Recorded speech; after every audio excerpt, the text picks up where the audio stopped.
A1 travelling நேர்கள் அனைவருக்கும் வணக்கம். நான் இப்போது நல்ல ஒரு பின்வீதியில் நிற்கிறேன். உண்மையில் அன்றைக்கு ஸ்ரீ சோமசுந்தர தேசிக ஞானசம்பந்தர பிரமாச்சார சுவாமிகளுடைய முதலாவது ஆண்டு குருபூசை இடம்பெற இருக்கிறது. அது சம்பந்தமான காட்சிகள் எல்லாம் உங்களுக்கு தர காத்திருக்கின்றேன். வாங்க நிகழ்ச்சிக்கு போகலாம். நிகழ்ச்சிக்கு போகிறதுக்கு முன்னால் என்னுடைய சப்ஸ்கிரைப் பண்ணி தொடர்ந்து வரும் காணொலியும் பாருங்கள். இப்போ பாருங்கள், ஸ்ரீ சோமசுந்தர தேசிக ஞானசம்பந்தர பிரமாச்சார சுவாமிகளுடைய முதலாவது குருபூசை இங்கே இடம்பெற இருக்கிறது. அது சம்பந்தமான காட்சிகள் எல்லாம் தர காத்திருக்கின்றேன். வாங்க நேஜி போவோம். நல்ல திருஞான சம்பந்தர ஆதீனம் தான் இது. இதில் தான் அவருடைய முதலாவது குருபூசை இடம்பெற இருக்கிறது. அது சம்பந்தமான காட்சிகள் எல்லாம் உங்களுக்கு தருவதில் நான் பெருமையடைகின்றேன். தொடர்ந்து இதே மாதிரியான நிகழ்வுகள் உங்களுக்கு தர காத்திருக்கின்றேன்.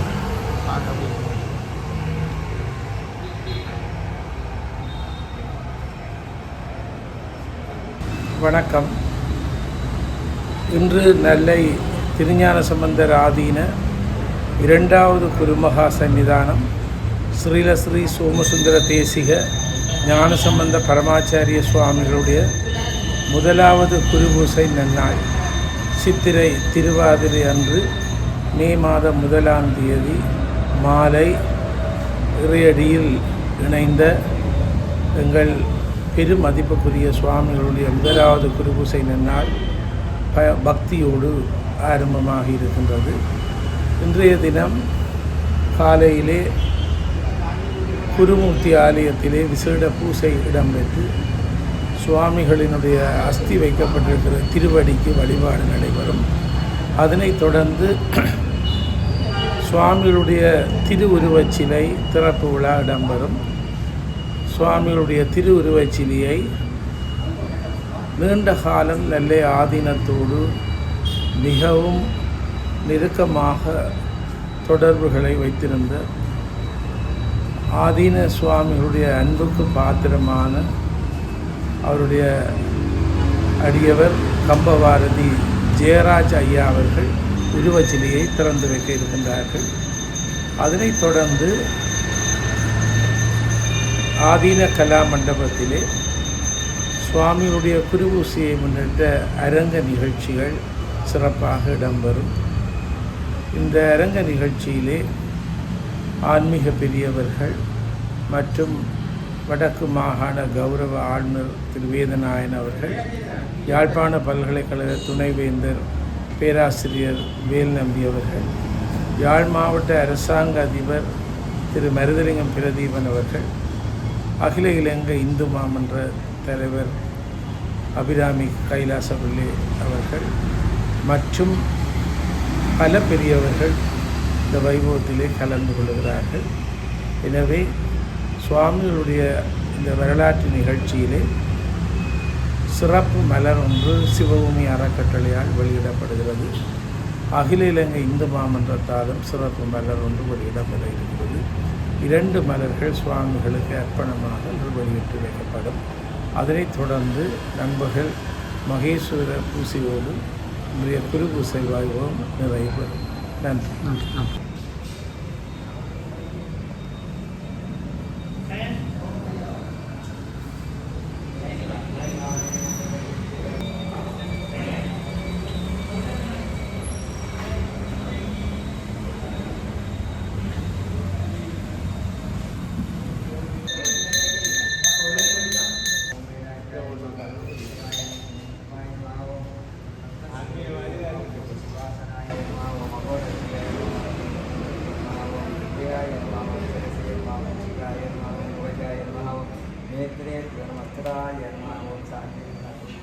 நிவர்த்திகளாய நமः.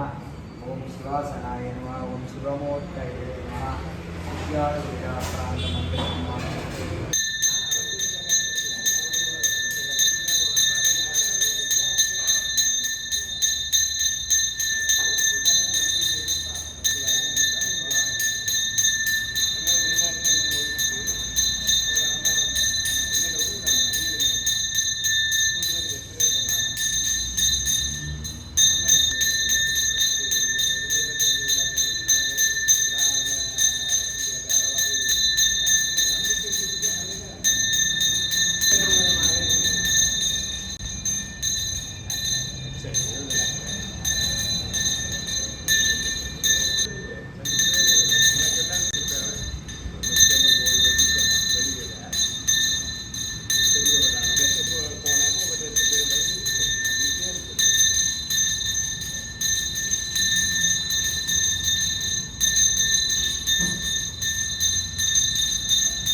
இதில் தெரியாத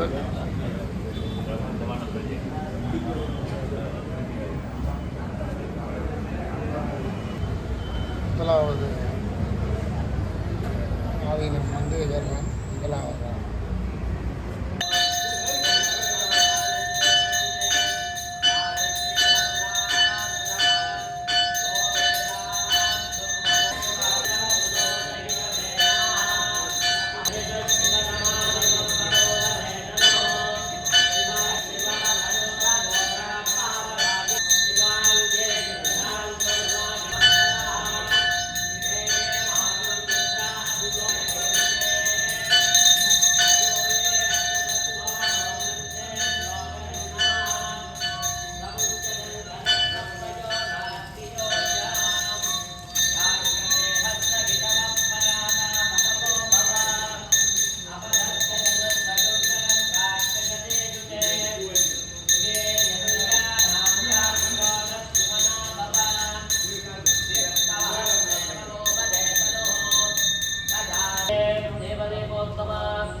சம்பிரதாயபூர்வமான வரவேற்புரையை வழங்குவதற்கு ஆதீன நம்பிக்கை சபையினுடைய உறுப்பினரும் இளைப்பாறிய யாழ்ப்பாண பல்கலைக்கழக முன்னாள் தமிழ்துறை தலைவருமாகிய பேராசிரியர் சிவலிங்கராஜா அவர்கள் இப்பொழுது வரவேற்புரை வழங்குகிறார்.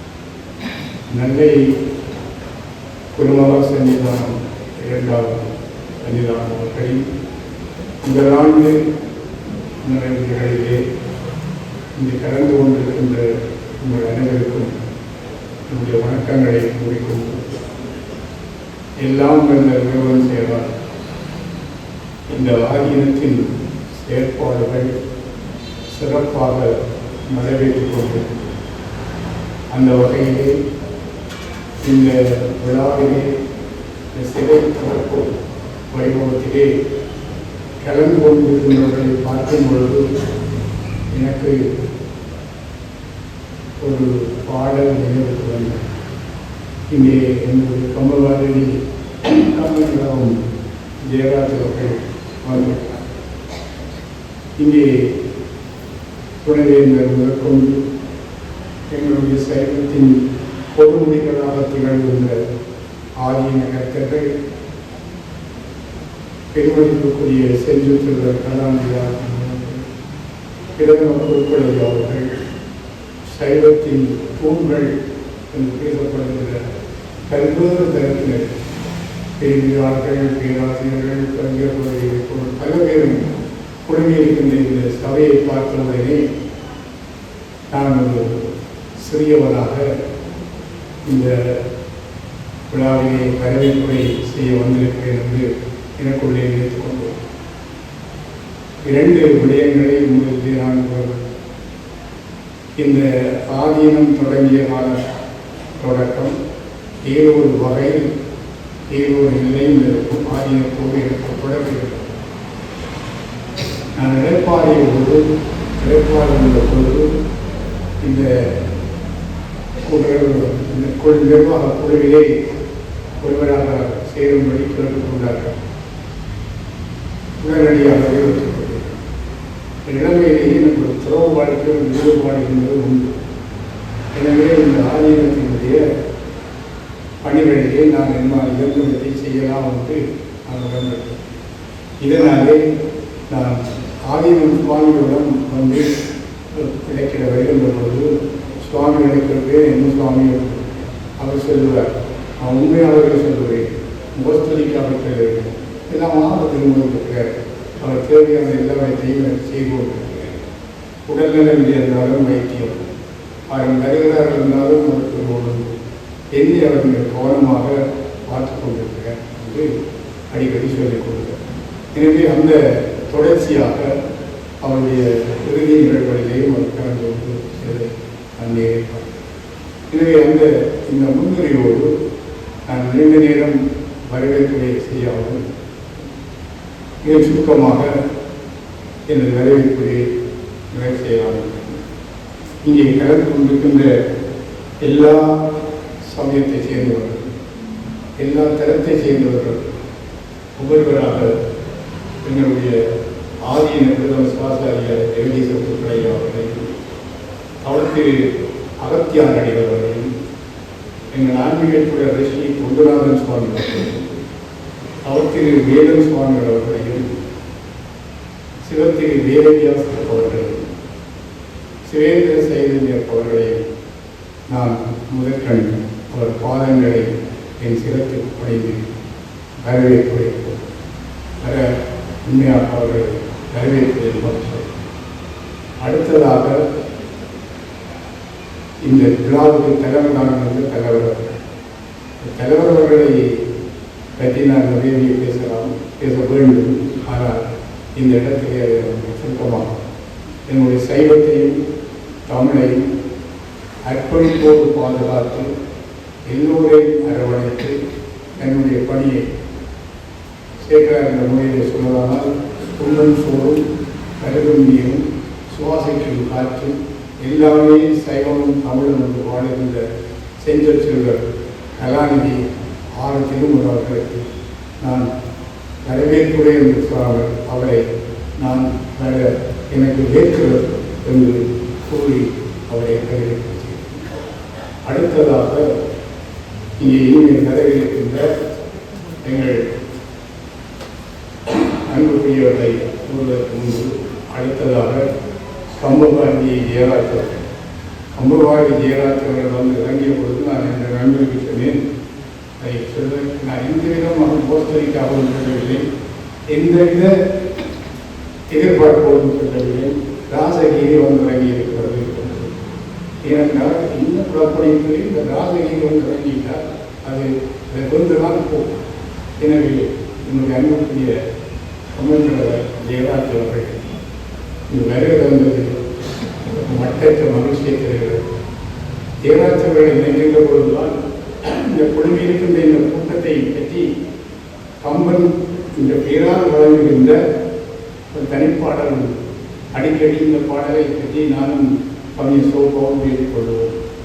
ஒரு இவ்வளவு சமய பிரமுகர்களும் குருக்கள்மார்களும் தொண்டர்களும் துறவிகளும் வந்திருக்கிறார். ஒரு அரசன் ஒருவன் வந்து கொண்டிருக்கிறார். அரசன் போன்ற ஒருவன் வந்து கொண்டிருக்கிறார். இன்னொரு இளவரன் வந்து கொண்டிருக்கிறார். இந்த இளவரனும் அரசனும் சந்திக்கின்ற பொழுது ஏதாவது விளைவுலாம் பிடிக்க போகிற நான் கைப்பற்றவங்க எனக்கு சொல்கிறார். எனவே வருகின்ற பொழுது ஒரு ஏழை இளவரன் போகலாம். கேட்கிறான், கம்பன் பேராக வந்து ஒரு பாடல், நீ யார் வந்து கேட்கிறான்? தேர்வுடன் வாரணத்தோடு தலைவர் வரும் என்ன என் தேசமே என் நாமமே புகழ். நீ உடம்பு திறனை கொண்டு வருகிறாய். உன்னுடைய நாடு எது? உன்னுடைய தேசம் எது? நீ எந்த பொறுப்புகிறார்? அவன் நான் தாசாய் வாரி மொத்தமுடி நீரும் நானும் நீ உடாக்கலாம். நான் ஏழை சொல்லுவேன் என்றால் நீ குழுவிருக்கின்ற அத்தனை பேரையும் மந்திரிகளை கொண்டால் நான் நீ இருந்தான். ஆனால் வானபூபதி மகள் தரித்து வரும் பரிசு வைத்து வரும் புலவன் தான். நான் இந்த வானபூபதி என்கின்ற வள்ளல் கொடுக்கின்ற புளியத்தில் வருகின்ற ஒரு புலவன் தான் நான். நீரும் இப்பரிசு பெற்று மூன்று பிறர்களுக்கும் அவன் முன்பிருவான். ஆறு நிற்கும், உயர்வு நிற்கும், பல பனை நிற்கும், அதன் அருகிலே அரசு நிற்கும். அரசைக்கும் வந்த அத்தி நிற்கும் அடையாளம் நிற்க இலட்சியம் ஆன மொழிகள் இருந்து போகிறவரை அப்படியே சொல்லிக் கொண்டு போகிறார். ஏன் நான் சொல்லுங்கள், எல்லா தரத்திலும் எல்லா துறத்திலும் எல்லா வகையிலும் சமயத்துக்காக வாழ்ந்த தலைவர் இங்கே வந்திருப்பது ஏராளங்களை நாங்கள் நினைவு கூர்ந்து அவரை வாழ்த்தி இன்னும் வரவேற்பு நான் அமைச்சர்கள். அடுத்து இங்கே வரவேற்கின்ற எங்கள் கௌரவ ஆளுநர் அவருக்கு பல்வேறு பணி. உண்மையிலே நான் உடன் திறந்தால் வடக்கு நல்ல ஒரு கவர்னர், நல்ல ஒரு ஆளுநர் கிடைத்திருக்கிறார் என்று முன்வைக்கிறார். அவரையும் நான் வரவேற்று அடுத்ததாக இங்கே வரவேற்கின்ற அபிராமி கைலாசத்தை அவர்களை வரவேற்கின்ற அரசு அதிபர் பிரதீபர் அவர்களை எனக்கு அருகிலே இருக்கின்ற என் நன்மைய துணைவேந்தர் பேராசிரியர் திருநாள் வருகிறது வரவேற்று இது ஒரு எழுச்சி விழாவாக நாங்கள் கொண்டாடுகின்ற ஒரு பெருவிழாவாக இதிலே அர்ப்பணிப்போடு பணியாற்றுகின்ற செஞ்சச்சொல்லர் கலாநிதி ஆர்வத்தை வாழ்த்தி மீண்டும் வரவேற்று என்னுடைய ஒரு சிறிய கருத்தை அவருக்கு சொல்லி நான் கொஞ்சம் சொன்னால் ஆய்த்தமர மாதவினால் கல்லறைகள் பட்டவன் எல்லா நிறைந்தவருக்கும் கனி கொடுத்த படமரம். எனவே மரம் காய்த்தால் அதை கல்வெடுக்கும். ஊருடி நீர்நிலைந்த தேவிழாவும் பேரறிவான் நடுக்குளத்தில் 3 நாள் வைத்த தண்ணி அடியடி பிடிப்பார்கள் பற்றி தாங்குவார் ஊற்றி கொண்டே அப்பாடி உங்களுடைய பணிகளை ஆற்றிருந்த உங்களை நிறுவனி வாழ வேண்டும். நல்லை முருகனுடைய திருவர்களாலும் சுற்காதவிய திருவர்களாலும் வாழ வேண்டும் என்று வாழ்த்து இங்கே கலந்து கொண்டிருந்த துறவிகள் அறிந்த துறவு என்பது ஒரு இலகுவான காரியம் அல்ல. எனவே உண்மையான துறவிகளாக இருக்கின்ற உங்கள் அனைவரை மீண்டும் எல்லோருக்கும் வரவேற்று இங்கே வரவேற்கின்ற உங்களை வருக வருகிற வரவேற்று வாழ்த்து என் வரவேற்புடைய நிறைவு செய்கிறேன். இங்கு திருமுறையை பாடிய அம்மா அவர்கள் குனித்த புருவமும் புகை சுபாயில் குமிழ் சிரிப்பும் பனித்த சடையும் பவளம் போல் மேனியும் என்ற திருமுறையை பாடினார்கள். அந்த பாடலுக்கு நிகரானவர் எமது நல்லையாதீன குருமகா சன்னிதானம் 2வது குருமகா சன்னிதானமாக விளங்கி என்று நாங்கள் நினைவு கூறுகின்ற ஆதீன முதல்வர் அவருடைய திருக்கோலமும் அப்படியே அமைந்திருக்கின்றது. பரமாச்சாரிய சுவாமிகள் சிவனுக்கு சமமானவர்கள். அவர்கள் 1வது குருமகா சன்னிதானம் பூர்வாச்சிரமத்திலே நம்முடைய உறவினராக இருந்து துறவரம் பூண்டு நல்ல ஆதீனத்தை ஸ்தாபித்து மிகுந்த சிரமங்களுக்கு மத்தியிலே இலங்கையிலே ஒரு ஆதீனம் அமைய வேண்டும் என்று சிந்தித்து வழிநடத்திய சுவாமிகளினாலே சம்பந்தருடைய அருளினாலே இவர்தான் 2வது தம்பிரான் சுவாமிகள் என்று கைகாட்ட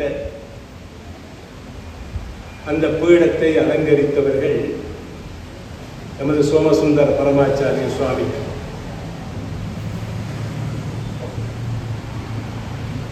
ஆதீன மரபுகளை பேணி தன்னுடைய காலத்திலே ஆன்மீக பணிகளை மிக சிறப்பாக செய்தும் மற்றைய சன்னிதானங்கள் சுவாமிமார்களோடு அன்பாக பழகியும் அந்தணர்களை மதித்தும் இன்னும் கூடவே சமய அறிஞர்களோடு அவர்களுடைய ஆலோசனை பிரகாரம் ஆதீனத்தை வழிநடத்தியும் ஆலய விழாக்கள் கும்பாபிஷேகங்களில் கலந்து கொண்டும் இலங்கையிலே ஒரு தனித்துவமான ஆதீனம் இருக்கின்றது. ஆதீனம் என்றால் நல்ல ஆதீனம் என்று சொல்லும் அளவிற்கு தன்னுடைய தெய்வீக பணிகளை அருட்பணிகளை தன்னுடைய இறுதி காலம் வரையிலே செய்து வந்தவர்கள். இன்று அவருக்கு சிலை அமைவு செய்யப்பட்டிருக்கின்றது. அது தத்துவ ரூபமாக அமைந்திருக்கின்றது. அவருடைய வடிவை அப்படியே பிரதிபலிக்கின்றது. இன்னும் மகிழ்வு, நல்லூர் உற்சவ காலங்களிலே அவர்கள் அந்த இடத்திலே இருந்து கீழே தான் படியிறங்கி போகாமல் உடம்பு முடியாது. அந்த இடத்திலே இருந்து ஒவ்வொரு நாளும் முருகனுடைய ஆலயத்திலே நடைபெறுகின்ற பூசைகளை உள்வாங்குவார். சுவாமி எழுந்தருளி வருகின்ற போது அந்த இடத்திலே தான் எழுந்தருளி இருந்து நல்ல நமது முருகப்பெருமானை தரிசிப்பார்கள், போற்றுவார்கள், வணங்குவார்கள்.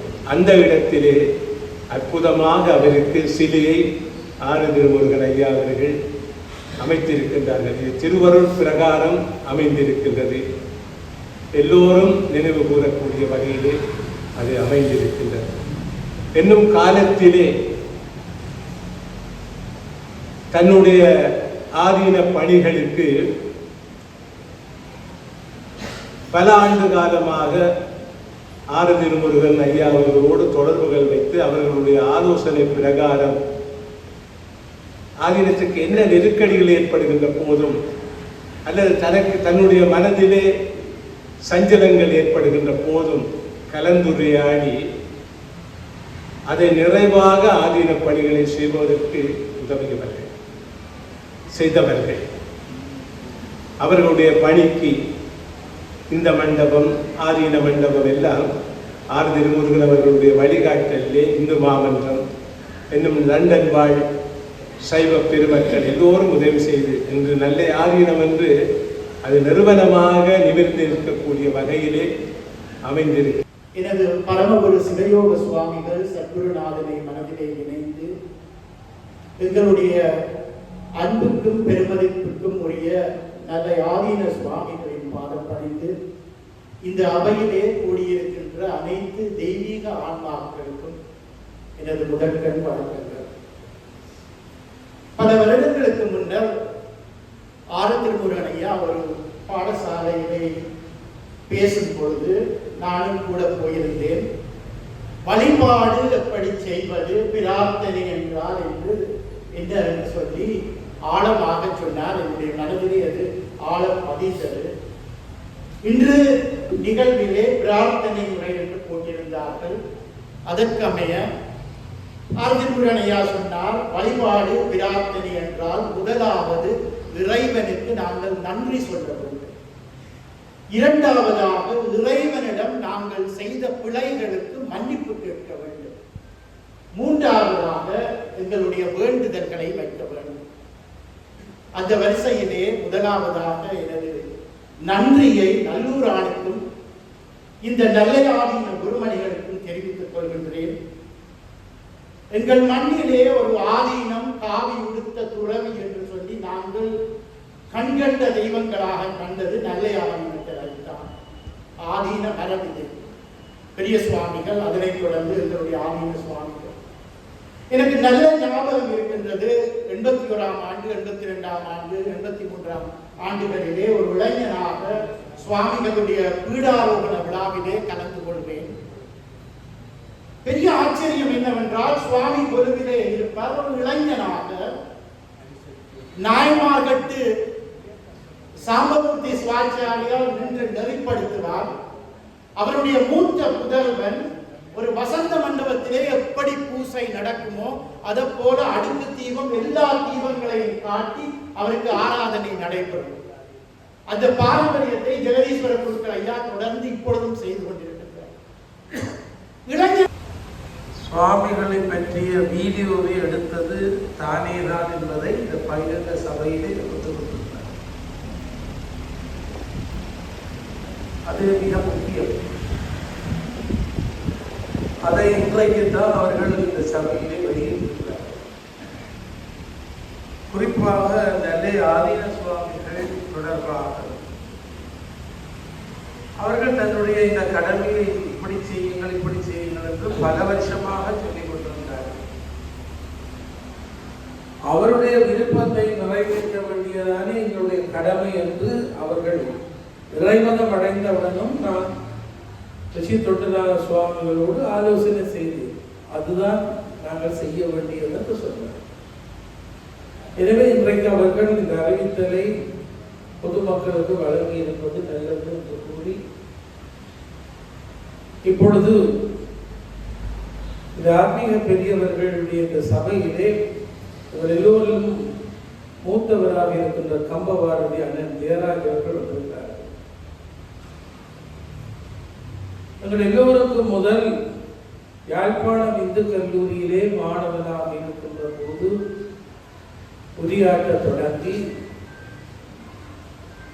முதலாவது குருமகா சன்னிதானம் இருக்கின்ற போதே வித்துவான் ஆரம்பம் போன்ற பெரியவர்கள் இவரைத்தான் ஆதீனத்துக்கு நியமிப்பதற்கு கேட்டுக்கொண்டார். நல்ல ஆதீனத்துக்கு நீங்கள் தான் பொருத்தமான கம்பபாரதி அவர்கள் வித்துவான அனுபவம் பெரியவர்களுக்கு எல்லாம் சொன்னார். இல்லை இல்லை, நான் இலக்கியப்படிதான் என்னுடைய பணி என்று அவர்கள் பார்த்தார்கள்.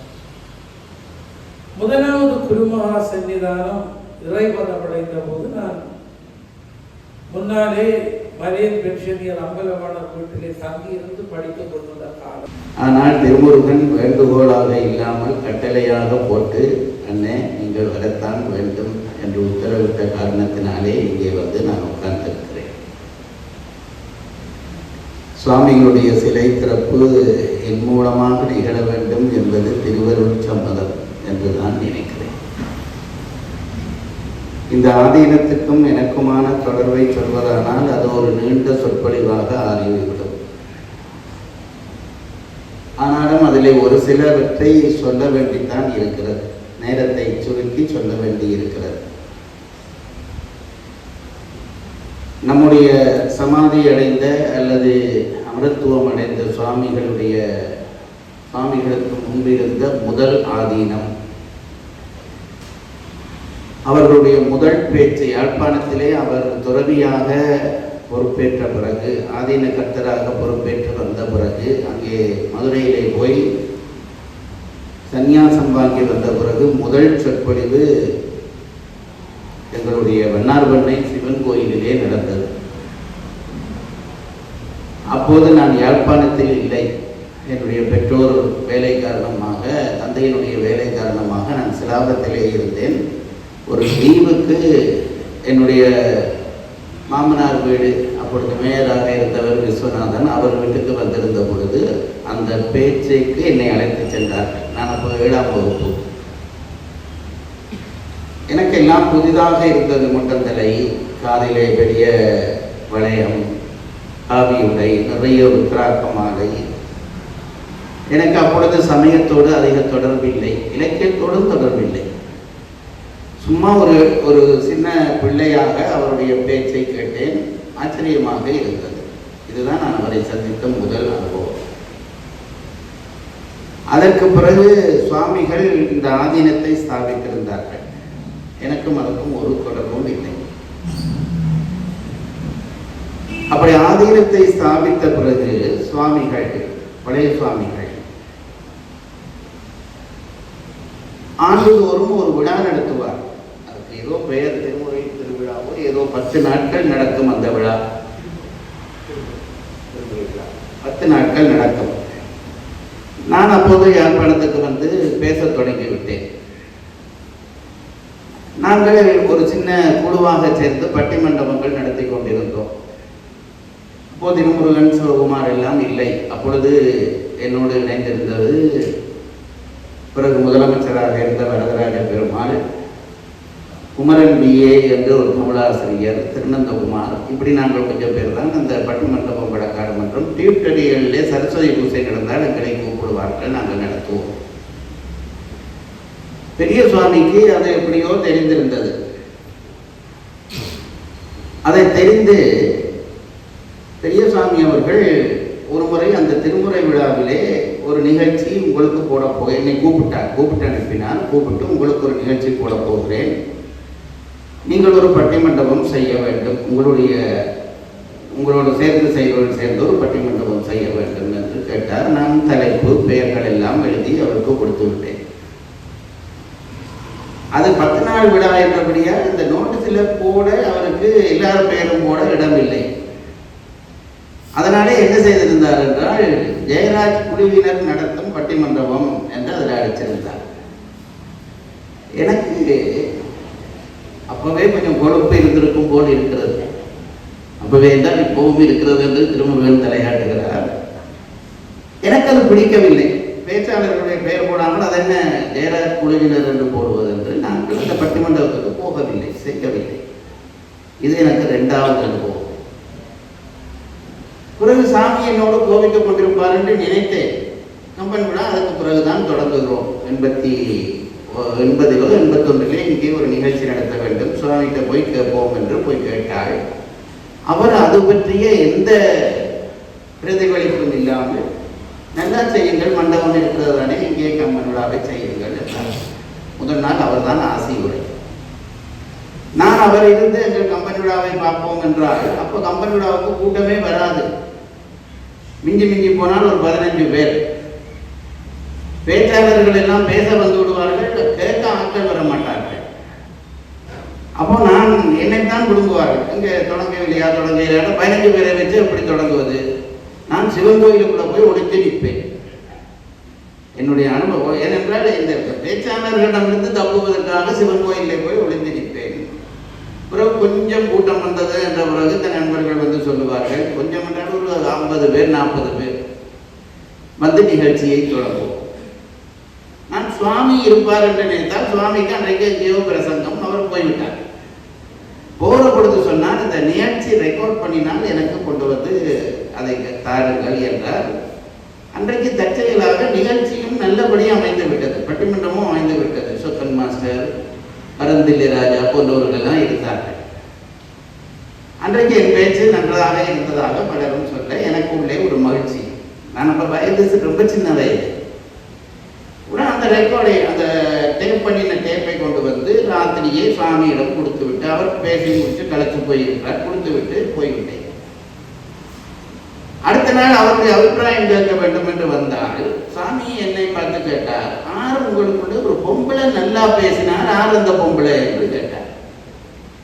எனக்கு இவர் யாரை கேட்கிறாருன்னு தெரியவில்லை. நான் வைத்தியநாதன் அம்மா பேசினார்கள், அப்போ அவரை தான் கேட்கிறா பார்க்கணும். அவரை சொன்னாச்சு அந்த அணி இல்லை, இந்த அணிக்கு ஒரு ஆள் பேசினாரு, ஆறு பொம்பளை என்று கேட்டார். பிறகுதான் தெரிஞ்சது நான் தான் அந்த பொம்பளை. எனக்கு ரொம்ப சந்தோஷம். பொம்பளை என்று சொன்ன கவலையை விட எனக்கு சாமியின் பேச்சை ரசித்தார் என்று சந்தோஷம். இது அடுத்த அனுபவம். அதற்கு பிறகு திருமுருகன் சொன்ன சம்பவம் நடந்தது. சுவாமி சமாதி அடைந்தார். நான் அன்றைக்கு பேசவென்றே வரவில்லை. பெரியவர்கள் எப்பொழுதும் பெரியவர்கள் தான். அன்றைக்கு சுவாமியினுடைய அந்த சமாதியை இவர் உட்கார்ந்து வைத்திருக்கிறார்கள். இந்த பக்கத்து மூலையிலே இப்ப சமாதி அடைந்த சாமி உட்கார்ந்து இருக்கிறார். பல பேருக்கு போட்டி. என்னத்துக்கு போட்டி என்றால் நாங்கள் பேச வேண்டும். எங்களை கோயிலில் சாமி பேசியிருக்கிறார், எங்களை கோயிலில் பேசியிருக்கிறார் என்று ஒரு 100 பேர் போட்டி போடுகிறார்கள். குறிச்ச டைமுக்கு சமாதி வைக்க வேண்டும். அப்ப ஒன்றுங்கலிங்கம் தான் தலைவன் தாங்கினார். அவர் என்ன செய்தார், எல்லாரையும் தவிர்த்து முக்கியமான ஆட்களை மட்டும் பேசுகிறார். எல்லாரும் 2 சண்டை பிடிக்கிறாங்களே, எங்களுக்கு உரிமை இல்லையாட்டு இதுகளில் நாங்கள் வலுக்கட்டிக்காரர். சாமி என்ன செய்யறாரு திரும்பியும் பார்க்க மாட்டோம். சாமி செத்தா பேசுறதுக்கு நாங்க வந்துருவோம். நான் சும்மா உட்கார்ந்து இருந்தேன்.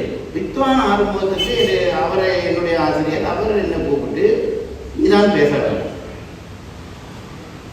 அங்க நடந்த சண்டையில என்ன கிட்டடியிலையும் விட மாட்டார்கள் என்று எனக்கு தெரியும். நான் இல்லை சார் நீங்க பேசணும் சார். இல்லை சுந்தரலிங்கத்தை கூப்பிட்டுன்னா இவனை பேச விடு. சுந்தரலிங்கம் என்ன சின்னபடியெல்லாம் பேச விட முடியாது சார். அப்ப வித்வான் சொன்னார், நீ என்ன பேச போட வேண்டாம், எனக்கு பதிலாக இவனை பேச போடும். கடைசி பேச்சா நான் பேசினேன். அப்பதான் திருமுருகன் சொன்னதை சொன்னேன். அது அன்றைக்கே ஒரு மாற்றமான பேச்சு என்றபடியால் கவலைப்பட்டார். அதுக்கு பிறகு சுவாமி புதிய சுவாமி ஆதிநகரத்தில் வந்து விட்டார். எனக்கு இப்பவும் நினைவு இருக்கிறது, கம்பன் விழா இங்கே நடந்த நன்னாளிலே நெல்லை திருஞான சம்பந்தர் ஆதீன 2வது குருமகா சன்னிதானம் சுவாமிகளுடைய குருபூசை நிகழ்விலே கலந்து கொண்டிருக்கின்ற துறவு வாழ்க்கை வாழ்ந்து கொண்டிருக்கின்ற சன்னியாசிகளே, துறவு வாழ்க்கை வாழ்ந்து கொண்டிருக்கின்ற பிரம்மச்சாரிகளே, அந்தன சிவாச்சாரியார்களே, சமய பெரியார்களே, அரசியல் மக்கள் பிரதிநிதிகளே, பேராசிரியர்களே, அரச உயர் அதிகாரிகளே, இங்கே கூடியிருக்கின்ற சைவ அன்பர்களே, உங்கள் அனைவருக்கும் அடியேனது பணிவான வணக்கம். சுவாமிகளுடைய முதலாவது குருபூசை நாளிலே சுவாமிகளோடு அடியேனுக்கு இருந்த உறவை பற்றி ஒரு சில வார்த்தைகள் சொல்லி என்னுடைய உரையை நிறைவு செய்யலாம் என்று விளைகின்றேன். 2011ஆம் ஆண்டு தை மாதம் யாழ்ப்பாணத்துக்கு சின்மயா மிஷனுடைய வதிவிட பிரம்மச்சாரியாக அடியேன் வந்த பொழுது சுவாமிகளோடு தொடர்பு ஆரம்பமானது. அன்றிலிருந்து அவருடைய இறுதி காலம் வரை நல்லூரிலே வசிப்பவன் என்ற வகையிலே அடிக்கடி சுவாமிகளை சந்தித்து கதைப்பதுண்டு. பல சமய நிகழ்வுகளிலே சுவாமிகளோடு இணைந்து பயணித்திருக்கின்றோம், பங்கு பற்றி இருக்கின்றோம். அந்த ஒரு மிக பெரும் பாக்கியம் அடியேனுக்கு கிடைத்ததை இட்டு நான் இறைவனுக்கு நன்றி சொல்கின்றேன். ஒரு துறவி எவ்வாறு வாழ வேண்டும் என்ற லட்சணத்துக்கு எடுத்துக்காட்டாக 1981ஆம் ஆண்டிலிருந்து 2025ஆம் ஆண்டு வரை 44 ஆண்டுகள் நல்லூரிலே ஒரு சைவ அருளாட்சியை நிறுவியவர் எங்களுடைய சுவாமிகள். ஏற்கனவே சொல்லப்பட்டது போல அவர்களுடைய தோற்றமும் அவர்கள் அனைவருடனும் பழகுகின்ற அந்த அன்பு சார்ந்த நிலையும் என்றும் வேண்டும் இன்ப அன்பு என்ற நிலையிலே சுவாமிகளுடைய பிரசன்னம், அவர்களுடைய அந்த வாழ்வு எங்களுடைய ஈழத்து சைவ உலகுக்கு ஒரு எடுத்துக்காட்டாக முன்னுதாரணமாக இருந்திருக்கிறது.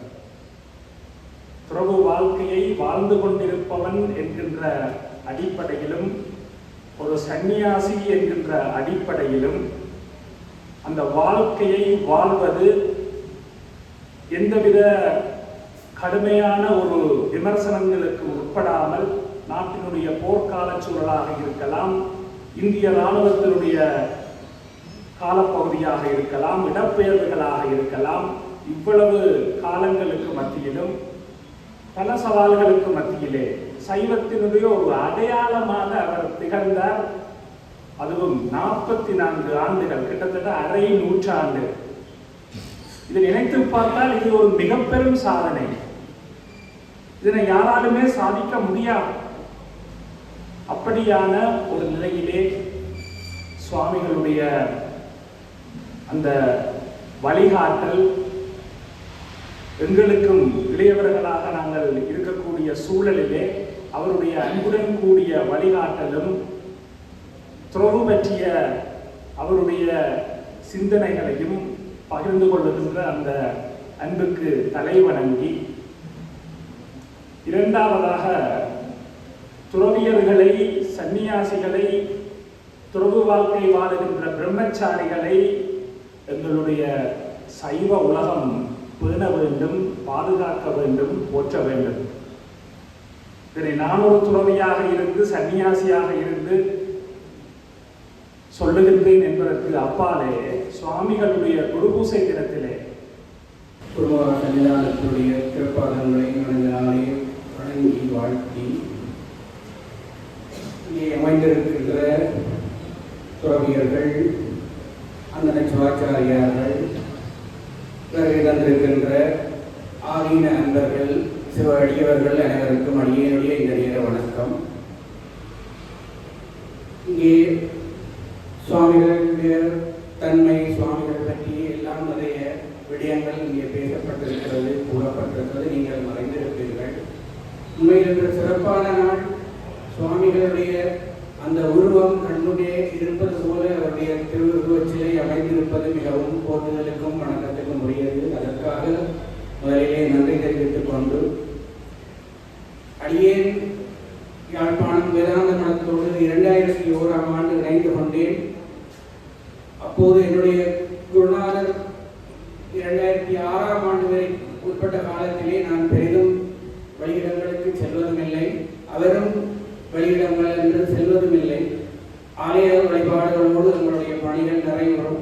அதற்கு பின்னரான காலத்திலே அடியேன் வழிபட்டு செல்கின்ற காலங்களிலே சுவாமிகளோடு தொடர்பாடு ஏற்பட்டது. பல ஆலயங்களிலே கும்பாபிஷேகங்கள், பல்வேறு நிகழ்வுகளிலே சுவாமிகள் வந்திருப்பார்கள். அங்கே அவருடைய அந்த முதன்மை என்பது, நாங்கள் இங்கே முதலில் சொன்னது போல அவருடைய அந்த திரு உருவம், தெய்வீக பொலிவு என்பது நாங்கள் கண்ணார காண்கின்ற ஒரு அழகு, அற்புதமானது. அவருடைய அந்த பணிவுக்கு இங்கே பலரும் பலது சொன்னார்கள். தான் அந்த நிலையில் இருந்தாலும் அடியேனை கண்டால் கையிலே பிடித்து முன்னுக்கு, தனக்கு முன்னுக்கே விடுவார்கள். அவ்வாறான ஒரு சிறந்த பண்பாளர், சிறந்த ஒரு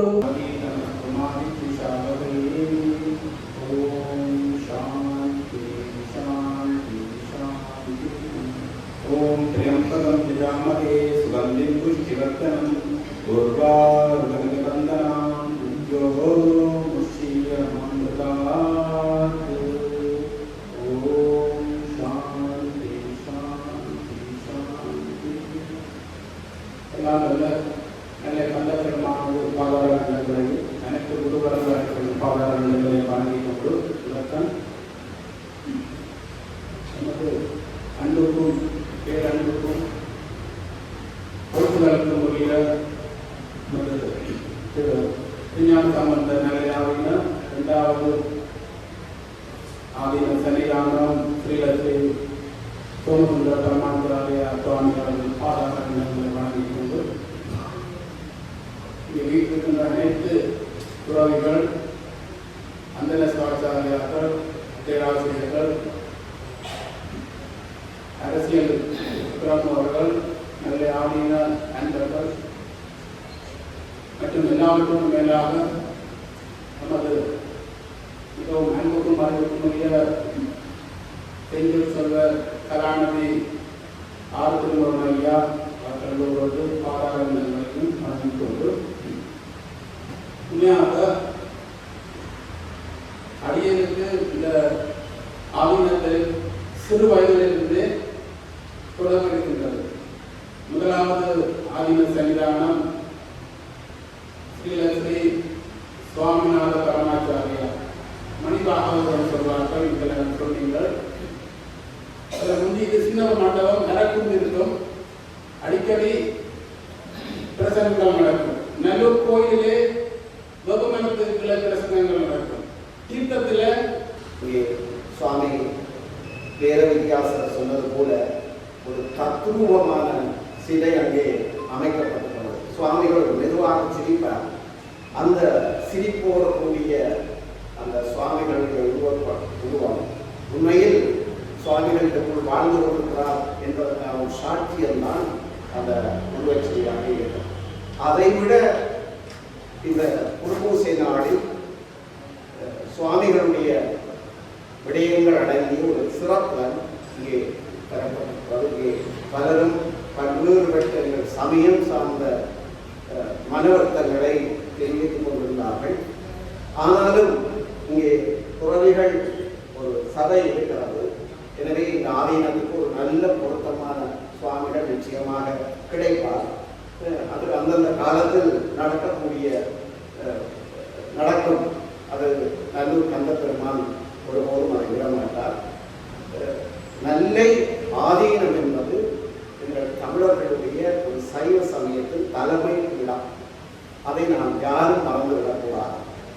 அதிலும் நல்லை ஆதீனம் நல்லூருக்கு அருகில் இருப்பதுதான் எங்கள் தலைமை பீடத்தினுடைய சிறப்பாக இருக்கும். எனவே அந்த வகையில் இந்த குருபூசை சிறப்புடன் உண்மையில் ஒரு பொருத்தமான காரியம் இந்த மலரிலே இடம்பெற்றிருக்கிறது. சுவாமிகளுடைய பணிகள் இந்த முதலாவது சுவாமிநாத தேசிக பெருமாச்சாரிய சுவாமிகளுடைய வாழ்க்கை வரலாறு எல்லாம் எங்களுடைய செஞ்சொல் செல்வ கலாநிதி ஆறுதல் அவர்கள் மிக தெளிவாக இந்த இடத்தில் பதிவு செய்திருக்கிறார். உண்மையில் நம் இளம் சமூகத்துக்கு தெரியாத அனைத்து விடயங்களும் இந்த மலரிலே இடம்பெற்றிருப்பது. இதை விட சுவாமிகள் பங்கேற்ற நிகழ்வுகள், சுவாமிகளை வந்து சந்தித்த அரசியல் தலைவர்களுடைய புகைப்படங்கள் எல்லாம் இந்த இடத்தில் பதிவு செய்யப்பட்டிருக்கிறார். தற்போது ஜனாதிபதியாக இருக்கின்ற அன்றகுமார திசாநாயக்க அவர்கள் கூட சுவாமிகளை வந்து தரிசித்து அவரிடம் ஆசி பெற்ற புகைப்படங்கள் இந்த இடத்தில் இருக்கின்றன. இவை ஒரு காலத்தில் இந்த ஆதீனத்தினுடைய வலிமை பெருமை எப்படியாக இருந்தது என்பதை சான்றுபடுத்தும். ஆனாலும் இங்கே ஆதீனத்தினுடைய நிலைகள் பற்றி நாங்கள் பேசினோம். இந்தியாவில் பிரதமர் மோடி அவர்கள் ஒரு புதிய பாராளுமன்றத்தை அமைத்து அந்த திறப்பு விழா இங்கே வருகை தந்திருக்கின்ற ஜெகதீஸ்வர குருக்கள் மற்றும் துறவிகளுக்கு இந்த மலரை வழங்குவார்கள்.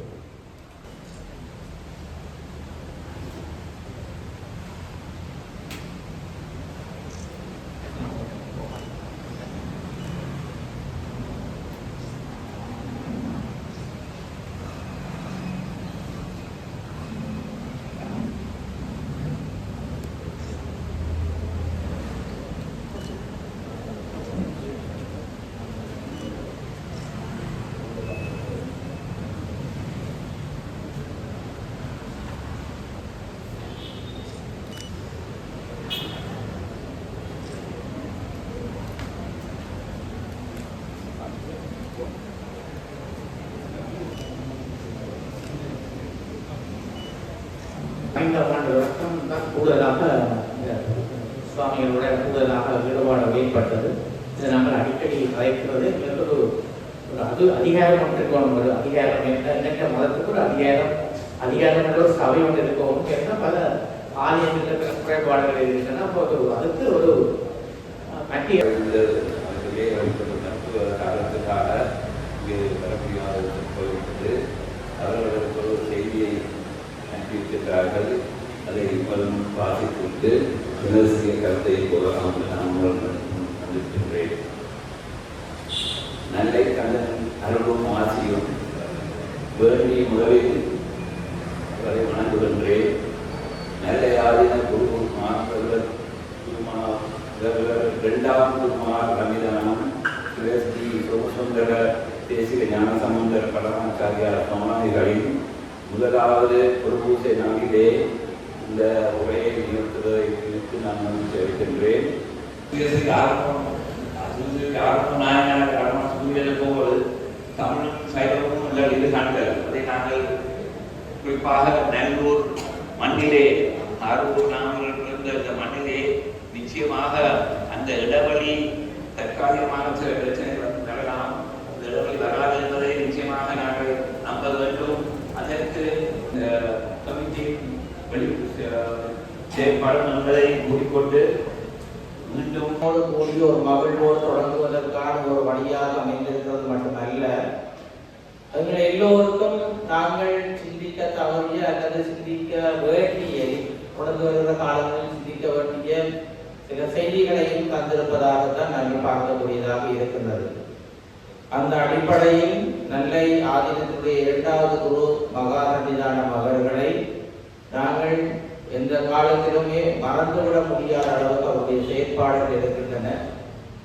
என்னுடைய ஐயா அவர்கள் பேசுகின்ற பொழுது குனித்த புருவமும் கொவ்வை செவ்வாயும் குமுஞ்சிரிப்பும் என்ற அந்த தேவாரத்தை மேற்கோள் காட்டி அதற்கு இணையாக வாழ்ந்தவர் எங்களுடைய சுவாமிகள் என்று குறிப்பிட்டிருந்தார்கள். உண்மைதான். ஏனென்றால் அவர் எந்த நிகழ்விலே கலந்து கொண்டு ஆசியுரை வழங்குகின்ற பொழுதிலும் அவர் மிக சொற்ப நேரத்திலே அந்த ஆசிரியை வழங்கினாலும் அல்லது தொடர்ச்சியாக தனிப்பட்ட ரீதியிலே பேசுகின்ற பொழுதிலும் அந்த பேச்சுக்கள் உரைகள் ஆசிரியர்களுக்கு ஊடாக அவருடைய சிரிப்பு தான் அங்கே முன்னதில்லை. ஒரு சிரித்த முகம் அது எப்பொழுதுமே இப்பொழுதும் காட்சியை தருகின்ற ஒரு முகமாகத்தான் இருக்கின்றது. அவை நாங்கள் என்ன விதமான வேலைப்படங்கள் அதனோட வந்தாலும் அவர் அந்த சிரிப்பை பார்க்கின்ற பொழுது அதையெல்லாம் அப்படியே மறந்து போய்விடும். அந்த அளவுக்கு அவருடைய தோற்றம், அவருடைய சிரிப்பு, அவருடைய செயற்பாடுகள் எங்களோடு ஒன்றித்து இருந்ததை நாங்கள் பல சந்தர்ப்பங்களிலே அனுபவித்திருக்கின்றோம். அதை விட எங்களுடைய கிளிநொச்சி சிம்மியாம்சனுடைய முதல்வர் அவர்கள் பேச பரமாசாரிய சுவாமிகள் அவர்களுடைய இந்த குரு பூசை நிகழ்வினை தலைமைதானே நடத்தி கொண்டிருந்த எங்களுடைய ஆன்மீக தலைவர் செஞ்சொல்லர் ஆர் திருந்தூர் ஐயா அவர்களே, அதே போல நிகழ்விலே வருகை தந்திருக்கின்ற வணக்கத்துக்குரிய எங்களுடைய சின்மய மிஷனுடைய சைதன்யர் கிளிநொச்சி மற்றும் யாழ்ப்பாண மாவட்டங்களுடைய முதல்வர்களே, மற்றும் இந்த நிகழ்விலே கலந்து சிறப்பித்துக் கொண்டிருக்கின்ற விருந்தினர்களே, சேர்ந்திருக்கின்ற வடக்கு மாகாண கௌரவ ஆளுநர் அவர்களே மற்றும் இந்த அவையிலே வீட்டிருக்கின்ற விருந்தினர்களே, உங்கள் அனைவருக்கு நேர வணக்கத்தை கூறிக்கொண்டு, உண்மையிலே இந்த எங்களுடைய தமிழும் சைவமும் தலைத்தோங்குகின்ற இந்த நல்லூர் பிரதேசத்தினுடைய ஒரு அடையாளமாக இந்த எங்களுடைய இந்த நெல்லை ஆதீனம் விளங்கி இருக்கின்றது என்பது அல்லது விளங்கி கொண்டிருக்கின்றது என்பால் அதற்கு மாற்று கருத்துக்கு இடமில்லை. அந்த வகையிலே எங்களுடைய இந்த இரண்டாவது குருமத மகா சன்னிதானம் அவர்களோடு நெருங்கி பழகுகின்ற ஒரு வாய்ப்பு எங்களுக்கு கிடைத்திருந்தது. நான் நினைக்கிறேன் தலைவர் குறிப்பிட்டது போல சிறுவனாக இந்த பிரதேசத்திலே வாழ்ந்த காலத்திலே அவரோடு மிகவும் நெருக்கமாக பழகிய வாய்ப்பு. அதே வேளையிலே நான் மாவட்ட செயலகத்திலே பதவி ஏற்ற காலம் முதல் பல்வேறுபட்ட நிகழ்வுகளிலே அவரை காணுகின்ற போது நாங்கள் அனைவரும் அவரை ஒரு துறவியாக ஒரு சமயத்தை வளர்ப்பவராக நாங்கள் பார்த்திருக்கின்றோம். ஆனால் அவர் எல்லோரும் கலந்துரையாடுகின்ற போது இந்த மாவட்டத்துடைய அபிவிருத்தி தொடர்பாக பல்வேறுபட்ட கருத்துக்களை அல்லது இந்த மாவட்டத்திலே என்னென்ன விடயங்களை செய்ய வேண்டும் என்று சொல்லுகின்ற அந்த கருத்துக்களை கொண்டு வராக அல்லது பல்வேறு சந்தர்ப்பங்களிலே பல்வேறு பிரமுகர்கள் வருகின்ற போது அவர்களோடு இணைந்து வருகின்ற பாக்கியமும் எனக்கு கிடைத்திருக்கின்றது. அப்போது அப்போதெல்லாம் அவர்களோடு கலந்துரையாடுகின்ற போது இந்த மாவட்டத்துடைய சமயம் சாராத எவ்வாறு எங்களுடைய இந்த பிரதேசங்களை பொருளாதார ரீதியாக அபிவிருத்தி நோக்கி கொண்டு செல்லலாம் என்று சொல்லுகின்ற பல்வேறுபட்ட கருத்துக்களை வெளிப்படுத்தியவராக நான் அவரை கண்டிருக்கின்றேன். அதே போல அவர் நோய்வாய்ப்பட்டிருந்த காலத்திலே கூட இந்த மண்ணினுடைய வளர்ச்சியிலே அல்லது பாடசாலை மாணவர்களுடைய வளர்ச்சியிலே இந்த கட்டிடத்தை கட்டிய பின்னர் கூட இந்த கட்டிடம் பல்வேறுபட்ட தேவைகளுக்கும் சமூக தேவைகளுக்கும் பயன்படுத்த வேண்டும் என்று சொல்லுகின்ற ஒரு உயரிய நோக்கத்தை கொண்டவராக அவர் வாழ்ந்திருக்கின்றார். அதே போல அவருடைய மறைவு எங்களுக்கு பெரிய ஒரு இடைவெளியை ஏற்படுத்தி இருக்கின்றது. நினைக்கின்ற நாங்கள் இந்த சைவமும் தமிழும் தலைத்தோதி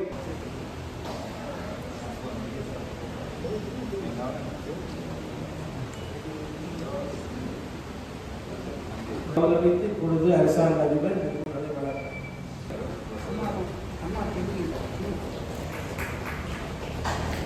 நன்றி.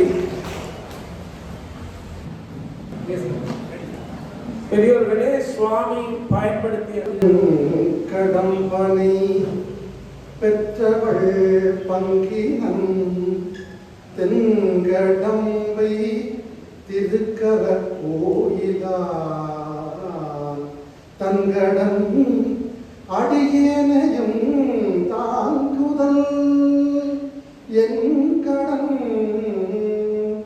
பணி செய்து கிடப்பதே